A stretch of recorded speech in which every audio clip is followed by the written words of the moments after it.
আমরা হিন্দু মুসলিম একসাথে মিলেমিশে আমরা কাজ করব। আপনি আপনার ইবাদত করবেন, উপাসনা করবেন, আপনি আপনার ধর্মীয় অনুষ্ঠান পরিচালনা করবেন, আমি আমাদের ধর্মের কাজ আমরা করব। এই জন্য ইসলাম বলেছে লাকুম দীনুকুম ওয়ালিয়া দিন। আমার ধর্ম আমার, আপনার ধর্ম আপনার।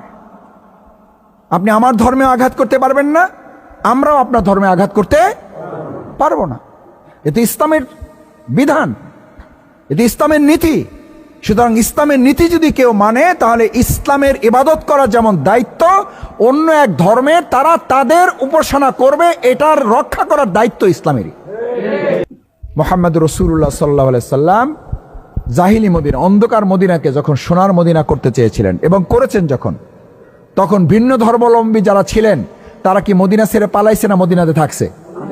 মদিনাতে থাকছে। বরং তাদেরকে প্রস্তাব করা হয়েছিল, যদি কেউ চান আপনারা এখান থেকে চলে যেতে পারেন, আর জিজিয়া দিয়ে, মুসলমানরা যেমন ট্যাক্স দেবে আপনারা জিজিয়া দিয়ে, মানে জাকাত দিবে, আপনারা ট্যাক্স জিজিয়া দিয়ে আপনারা এখানে আপনারাও নিরাপদে থাকতে পারবেন না। শুধু আপনাদের নিরাপত্তা দেওয়ার দায়িত্ব এই মদিনা রাষ্ট্রের সরকার গ্রহণ করবে। করছে না? করেনি।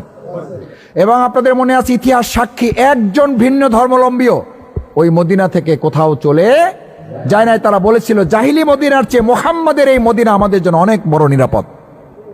বলছে না? বলে নাই? আমি আপনাদেরকে আশ্বস্ত করতে চাই, 53 বছরে যে বাউফল আপনারা দেখেছেন, আমরা একটা ব্যতিক্রম ভিন্ন বাউফল আমরা আগামী দিনে আপনাদের সামনে উপহার দেব।